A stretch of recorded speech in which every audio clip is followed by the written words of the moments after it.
Scientists are kind of maybe introverts, kind of focus on their own, and don't want to communicate. Do I look like an introvert? No, you're not. I'd like the West to take that attitude that you invest in talent, because I think it's a really sensible idea.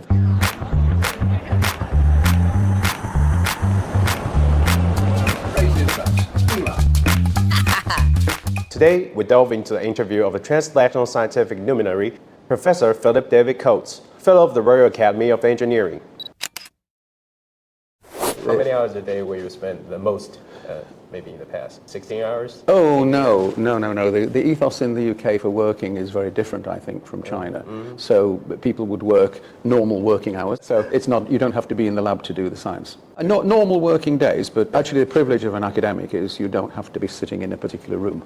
That brought me to my next question is that I know most people are like me. I admire some outstanding scientists like you, but I think you do have some your own hobbies, right? Oh, I do. So okay. Can you share with us? Yeah, sure. Well, I love music. I think being a physicist, that fits really well. Physics and music go together extremely well. So even in my office, I have a keyboard. And I think that's part of stress relief, if you like, as well. Yeah. What's the most critical personality trait? Because for us, I think a scientist, we presume that a scientist has to be calm, steady, and something like that. Maybe passionate.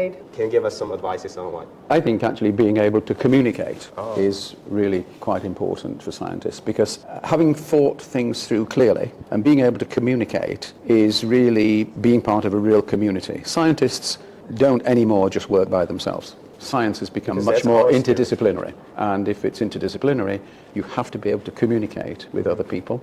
There's kind of stereotypes from our ordinary people that scientists are kind of maybe introverts. And they kind of focus on their own and don't want to communicate. Right. Do I look like an introvert? No, you're not. That's why you break my stereotype. You're not communicative. Yeah, okay. Right now, people in the countries have to be more connected to each other. Yes. In terms of the sharing of information. Science is international. Yeah. It isn't owned by any particular department or any institution or even any country. We are scientists who are looking for truth, and basically that's our job.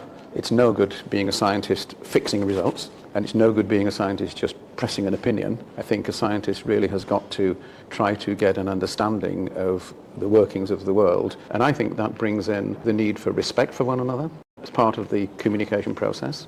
It's not one talking down to another. I think scientists are looking together to understand something, which is a pretty good model for human beings as well. The dolphins and the polymer thing to us is, can you explain to us? So what we're doing is we work with polymer materials, and you are actually made of polymers, biopolymers. Many of the things we're using around us are made from polymers as well. We've had the Stone Age and the Iron Age and the Bronze Age. Is this the polymer age? That's arguable. But we work on these materials in order to enhance their properties through a manufacturing process to make them into products which are benefiting mankind. We work with Professor Chi Wong and her group in Sichuan. They have developed a technology for waste recycling. It's very difficult to recycle materials. Based in Sichuan? Yeah, absolutely, yes. And there's a company now making somewhere about 50 kilometers away from here, making the equipment, which is specialized equipment. It's called solid-state shear milling, and it's energy efficient, controllable, and we have a version of this machine. We've probably got the only piece of equipment outside of China, but it's now being commercialized here, close to Chengdu. And that gives us the opportunity to find new routes to recycling difficult materials, for example, waste tires, which are extremely difficult to recycle. But we've done some work with our colleagues here in Sichuan, in Bradford, which has allowed us to make materials which can be put back into the virgin rubber and hence save the problems that happen with tires. Thank you for what you're doing. Thank you.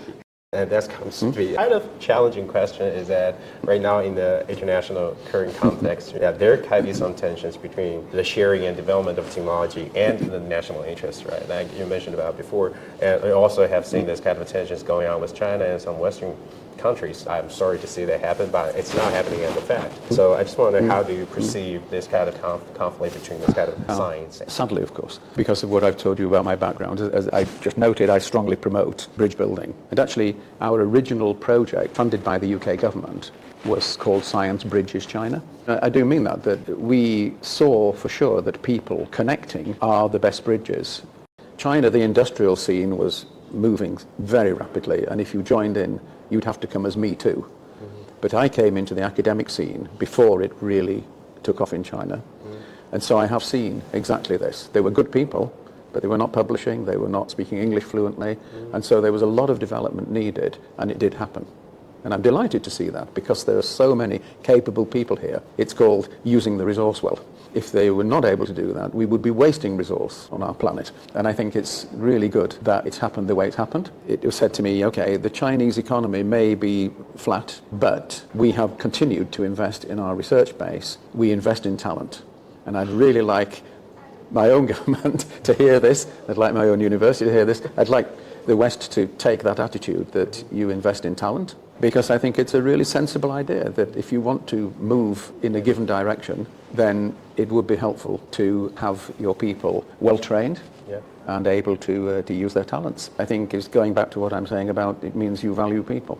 People are our most precious resource, and if we use our precious resource well, I think that's a basic tenet of what I believe. How many times have you been? Is Sichuan maybe the most impression one? I've been to Sichuan more than 20 times. In 2006, I would say Chengdu is a very different place to the one I see today. But of course, over the years, I've seen this remarkable development of Chengdu as a city. I think a phrase that is well known, that if you come to Chengdu, you won't want to leave, or if you leave, you'll want to come back again. That's a logo.